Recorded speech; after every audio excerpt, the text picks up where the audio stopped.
Olá pessoal, sejam bem-vindos, sejam bem-vindas de volta à disciplina de Física Moderna 1. Após estudarmos os efeitos dos princípios da teoria da relatividade sobre a cinemática, agora nós vamos discutir as consequências da teoria da relatividade sobre as grandezas físicas dinâmicas. Nesta, que será a nossa oitava aula, vamos falar sobre o momento linear e a energia relativísticos. Vamos iniciar nossa discussão a partir de um princípio bastante fundamental na natureza, que é o princípio da conservação do momento linear. Nós vamos discutir as consequências da teoria da relatividade no momento linear, considerando esse princípio e estudando então o que acontece quando nós consideramos tanto este princípio de conservação como os princípios da teoria da relatividade e as consequências desses princípios nas grandezas dinâmicas. Nós já sabemos que na mecânica clássica o momento linear é dado pelo produto da massa pela velocidade, sendo que na física clássica a massa é uma grandeza invariante. Isso quer dizer, ela não depende de qualquer referencial.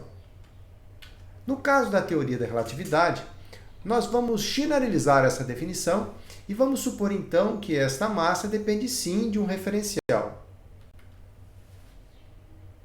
Para nós estudarmos as consequências da teoria da relatividade sobre o momento linear, partindo desta suposição, vamos iniciar com um caso específico e depois nós generalizamos e verificamos se esta generalização está correta ou não. O caso específico que nós vamos pegar é uma colisão elástica. Afinal, o que quer dizer isso? Vamos supor que nós temos duas partículas, a partícula A e a partícula B. As duas colidem. Cada uma tem uma velocidade antes da colisão, como você pode verificar na animação em tela.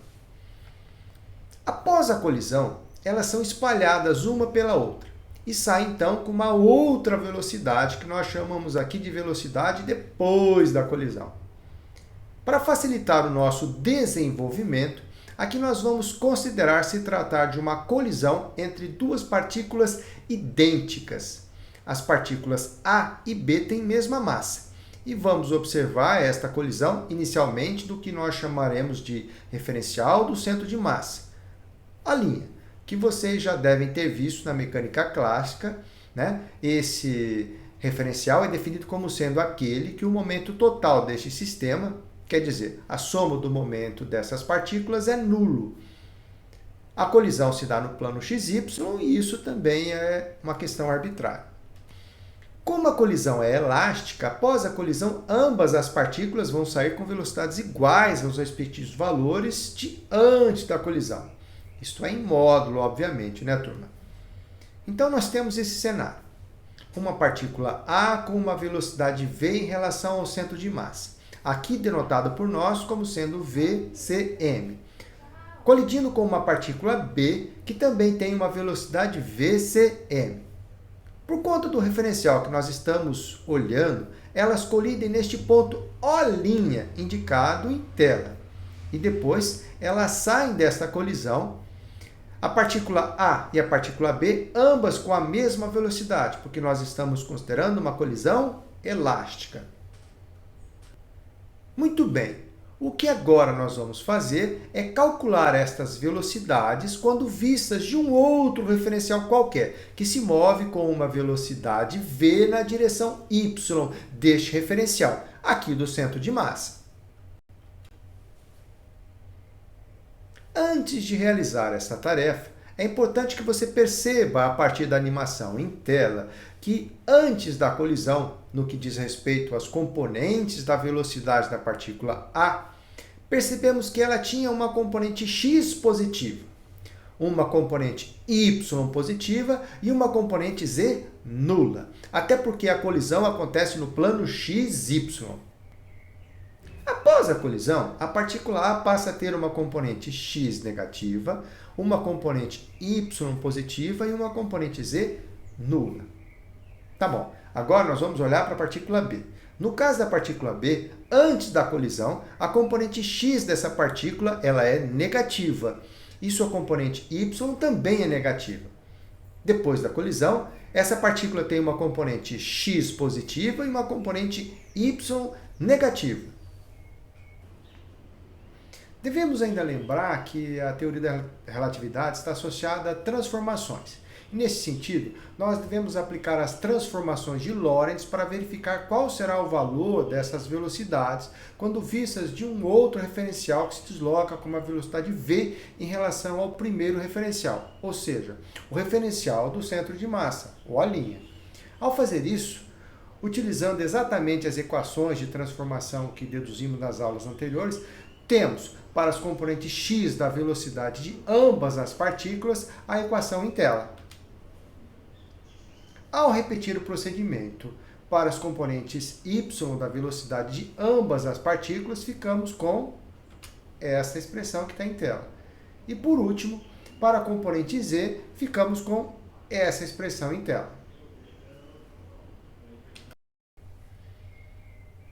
Deste modo, prestando atenção à orientação das componentes de velocidade de ambas as partículas, quando vistas a partir deste outro referencial, à luz das transformações de Lorentz, começando com a partícula A, nós temos que antes da colisão, a componente x da velocidade vai ser dada por essa expressão em tela. A componente y por esta outra. E a componente z é zero. Depois da colisão, nós temos as componentes x, y e z são dadas por essa expressão que está em tela. Olhando agora para a partícula B, temos que antes da colisão, as componentes x, y e z da velocidade são dadas por essas expressões em tela. E depois da colisão, a partícula B apresenta a componente x, y e z dadas por essas expressões em tela também. Neste ponto, eu gostaria de reforçar que para chegar a este resultado, nós apenas aplicamos as transformações de Lorentz discutidas nas aulas anteriores, respeitando a orientação relativa de cada uma das componentes de velocidade em relação à orientação do vetor velocidade do referencial, que se move em relação ao nosso referencial do centro de massa, O', com velocidade v.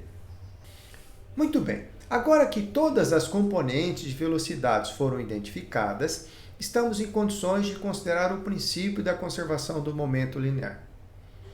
Nesta colisão ilustrada em tela, da mesma forma que o momento se conserva na perspectiva do referencial do centro de massa, neste novo referencial que se move, ela também vai se conservar.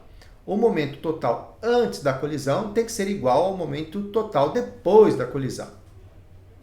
Se nós queremos preservar este princípio de conservação, mesmo na teoria da relatividade, nós temos que verificar se este princípio de fato se conserva. Ou seja, se a soma do momento dessas duas partículas, depois de ter feito essas transformações de Lorentz, antes da colisão, de fato, é igual à soma do momento dessas duas partículas depois da colisão. Agora notem que, ao fazer isto, eu tomei o cuidado de utilizar aquela definição mais genérica do momento linear, ou seja, aquela que prevê a possibilidade da massa depender da velocidade. Por se tratar de um espalhamento elástico, mesmo neste referencial, nós sabemos que, em módulo, as velocidades das partículas antes e depois têm que ser as mesmas. Por este motivo, temos a liberdade de, deste ponto em diante, não precisar mais expressar os índices antes e depois. Nós manteremos apenas os índices A e B para expressar a velocidade de cada uma das partículas. Vamos então escrever a expressão da conservação do momento. Ela é uma expressão vetorial que vai se desdobrar em três equações, uma para cada componente. Aqui em tela você encontra a expressão para a componente x do momento. Notem que, para chegar a ela, eu simplesmente substituí as velocidades das partículas A e B antes e depois da colisão por seus valores que saíram das transformações de Lorentz. E para a componente y temos a mesma coisa. Já a componente z irei omitir nesse slide porque ela é simplesmente zero, uma vez que a colisão acontece apenas no plano xy. Muito bem. Temos então essas duas equações e neste momento temos que verificar se essas duas igualdades se verificam. O momento vai se conservar se o lado esquerdo for de fato igual ao lado direito das duas equações. Então, olhando para essas duas equações, nós vemos que a igualdade presente na componente y de fato se verifica. Os termos da esquerda e da direita são iguais, isso é inquestionável. Agora, quando nós olhamos para a expressão da componente x, nós verificamos que o resultado não é tão trivial assim. Note que o termo presente no numerador dessa fração tem o sinal invertido em relação a este outro termo. E o mesmo acontece com a fração vizinha. Logo, a igualdade não é verificada. Então, nós vamos examinar essa expressão com a componente x com mais detalhe. Para que esta igualdade seja verdadeira, nós devemos agrupar do lado esquerdo da equação os dois termos que dependem de MVA. E devemos ainda agrupar do lado direito da equação os dois termos que dependem de MVB, chegando a esta nova igualdade que está em tela. Percebam que esta equação pode ser manipulada algebricamente, resultando nesta outra igualdade. Deste modo, esta simplificação nos conduziu a uma importante conclusão, ou seja, o momento só vai se conservar se a razão entre a massa das partículas com velocidades VA e VB for dada pela razão entre esses dois termos em destaque, ou seja, para que o momento linear seja conservado na perspectiva da teoria da relatividade, nós somos obrigados a impor esta condição. Antes de continuar, nós precisamos explorar esta igualdade em tela, pois ela vai nos ajudar a simplificar a expressão anterior que nós acabamos de deduzir. Aqui, eu não vou realizar o seu desenvolvimento, pois ele envolve uma certa quantidade de manipulação algébrica. Porém, é um exercício interessante para vocês fazerem em casa. Tá? Para demonstrá-la, basta substituir o termo VA pela expressão que vem da transformação de Lorentz. O mesmo eu fiz para VB. Se nós pegarmos o valor de VB, que vem das transformações de Lorentz, e substituir nessa expressão, nós chegamos a essa outra igualdade. Estas igualdades elas são interessantes, pois nelas aparecem os termos que estão presentes na igualdade anterior, aquela que diz respeito à condição que foi imposta para que a conservação do momento linear seja válida na perspectiva da teoria da relatividade. Então, esses termos podem ser separados e substituídos nessa expressão, chegando, portanto, a esta igualdade que é bem mais simples de interpretar. Este resultado nos mostra que a razão entre a massa com velocidade VA em relação à massa com velocidade VB é dada por esta razão aqui. Eu imagino que este termo dentro da raiz deva ser bem familiar para vocês. Reagrupando os termos dessa equação, temos que, nesta colisão, o momento linear somente será conservado se o produto da massa da partícula com velocidade VA multiplicado pelo fator raiz quadrada de 1 menos VA ao quadrado sobre C quadrado for igual ao produto da massa da partícula com velocidade VB pelo fator raiz quadrada de 1 menos VB ao quadrado sobre C quadrado. Diante disso, qual é a nossa conclusão? Ora, concluímos que o princípio da conservação do momento linear só será válido se a quantidade m como uma função de v multiplicado pela raiz quadrada de 1 menos v quadrado sobre c quadrado for invariante para cada referencial. Enquanto na mecânica clássica a massa era algo invariante, na teoria da relatividade o que precisa ser invariante é o produto que está em tela. Este produto pode ser chamado por um nome. O nome escolhido é massa de repouso, que é dado então pelo produto da massa que a partícula vai ter em um certo referencial, multiplicado pela raiz quadrada de 1 menos v quadrado sobre c quadrado. Ela tem este nome, massa de repouso, porque justamente é a massa que nós mediríamos para essa partícula em um referencial em que essa partícula estivesse em repouso. Se ela está em um referencial em que o v dessa partícula é zero, então nós temos que m0 é igual ao m. Por conta disso, que esta massa em repouso também tem o nome massa própria, que é o valor da massa no referencial próprio daquela partícula. Em outros referenciais, a massa vai ser dada pela massa própria dividido por este fator raiz quadrada de 1 menos v quadrado sobre c quadrado. Então, a massa, visto de um referencial em que esta partícula está em movimento em relação àquele referencial, ela vai ter um valor diferente, não é mesmo? Então, nós podemos chegar à conclusão de que, na teoria da relatividade, nós podemos generalizar este resultado de modo que o momento linear relativístico é dado por essa expressão, que é a massa mais genérica vezes a velocidade, ou seja, a massa de repouso sobre esse fator raiz quadrada de 1 menos v quadrado sobre c quadrado, em que v é a velocidade da partícula em relação ao referencial que estamos medindo, vezes a velocidade da partícula. Concluímos ainda que o princípio da conservação do momento linear será válido apenas se considerarmos o momento linear dado por esta expressão em tela. Em outras palavras, a expressão do momento linear muda quando nós consideramos a teoria da relatividade. E é óbvio que isso leva a muitas perguntas.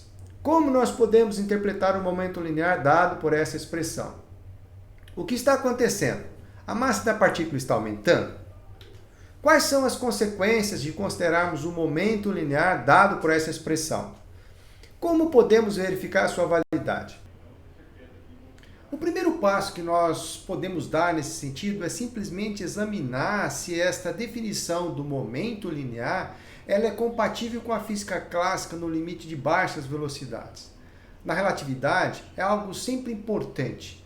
Como nós sabemos que nos limites de baixas velocidades, ou seja, velocidades muito menores que a velocidade da luz, os princípios da física clássica são verificados experimentalmente.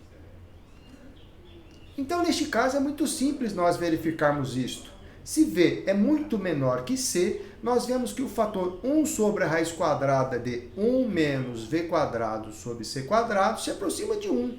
Consequentemente, o momento de fato se aproxima da expressão do momento linear clássico que nós conhecemos.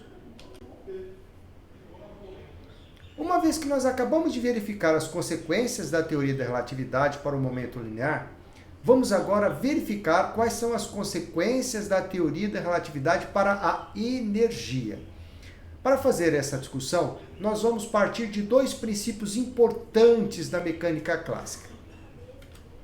O primeiro é a segunda lei de Newton, calculada a partir do momento linear relativístico, ou seja, a força é igual à derivada temporal do momento, escrita, claro, em termos da expressão para o momento relativístico que nós acabamos de calcular nos slides anteriores. E o outro princípio é a definição da energia cinética, escrita a partir do teorema trabalho-energia cinética, que resulta da ação de uma força sobre um objeto. Neste momento, quero chamar sua atenção para o fato de que, neste conceito, a energia cinética seria uma integral de linha do produto escalar dessa força aplicada pelo caminho percorrido pela partícula, da posição inicial até a posição final. Então, nós vamos partir destes dois princípios para chegar numa expressão para a energia resultante dos princípios da teoria da relatividade. Nós vamos fazer este cálculo tentando simplificar e depois generalizar o resultado. Para simplificar, nós vamos considerar o momento da partícula na direção x. E o caso em que a força leva essa partícula do repouso, de v0 igual a 0, até uma velocidade v, que é igual a v na direção do vetor unitário i. Neste caso específico, a energia cinética adquirida por este corpo vai ser dada por uma integral de caminho da força escalar dl. No caso, como a direção da força é paralela ao eixo x, então nós temos que o dl é igual a dx, da posição em que a partícula estava com velocidade v igual a 0 até a posição em que ela alcançou a velocidade v. Aqui nós representaremos os limites de integração como sendo os valores inicial e final da velocidade. E aí nós substituímos a força por sua definição que vem da segunda lei de Newton, que é a derivada temporal do momento linear da partícula, considerando este m a nossa massa relativística. Ou seja, a massa de repouso dividida pela raiz quadrada de 1 menos v quadrado sobre c quadrado. Para que nós possamos resolver essa integral, primeiramente devemos aplicar a derivada temporal no momento.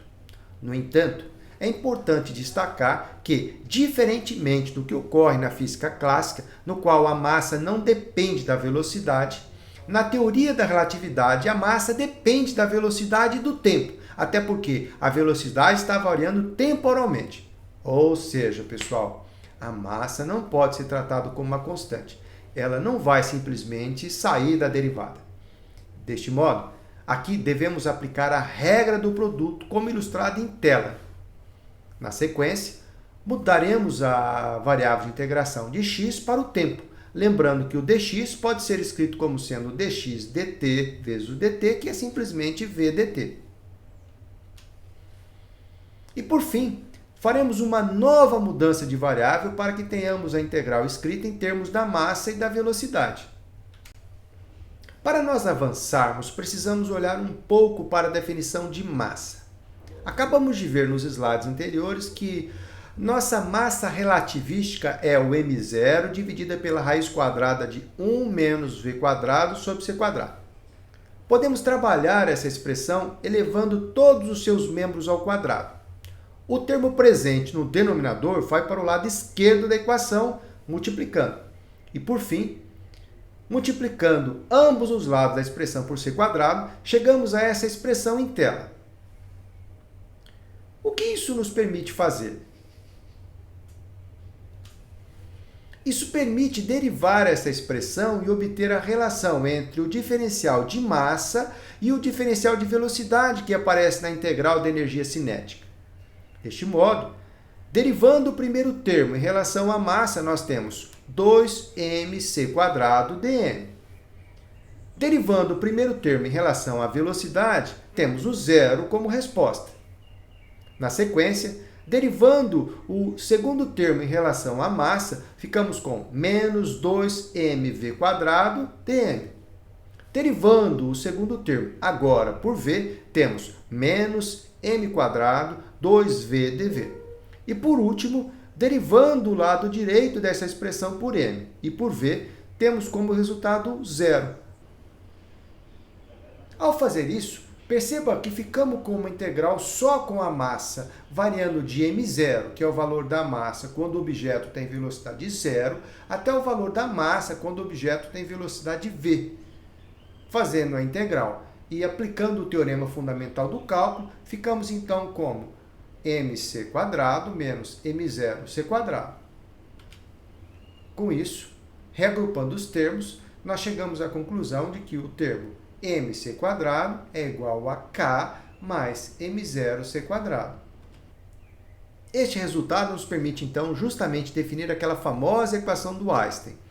Definimos, então, o termo mc² como sendo a energia total da partícula, que é igual à energia cinética da partícula, mais um termo m0c², que, por sua vez, é chamado de energia de repouso da partícula.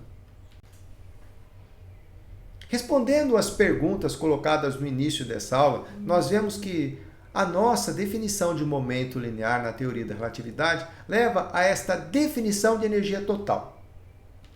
O que, de certa forma, nos permite perguntar, ora, qual é o significado dessa energia total? E, mais uma vez, colocar a pergunta, como nós podemos verificar a sua validade? Ou seja, verificar se essa expressão representa o que acontece na natureza. O primeiro passo é voltar lá no limite clássico, isto é, verificar se para V muito menor que C, na expressão da energia cinética que acabamos de deduzir, retornamos à expressão da energia cinética prevista pela mecânica clássica. Neste caso específico, nós pegamos a expressão da energia cinética, substituímos a massa m por m0 sobre raiz quadrada de 1 menos v² sobre c², Na sequência, colocamos o m0c² em evidência, sobrando esse termo em tela. Neste momento, com a finalidade de simplificar essa expressão, podemos fazer uma expansão em série de Taylor desse termo, que por sua vez resulta nessa expressão em tela. Perceba nessa expansão que, se nós conservarmos apenas os termos do tipo V/C², retornamos à expressão clássica da energia cinética. Isso é possível porque, para V muito menor que C, os termos de ordem superior podem ser desprezados, pois são extremamente pequenos. Esta dedução nos mostrou que, de fato, a expressão que deduzimos para a energia cinética, na perspectiva da teoria da relatividade, de fato, realmente descreve o que acontece na natureza. Então é isso. Para o nosso vídeo de hoje, espero que vocês tenham gostado e tenham aproveitado bastante a nossa videoaula. Até a próxima, pessoal!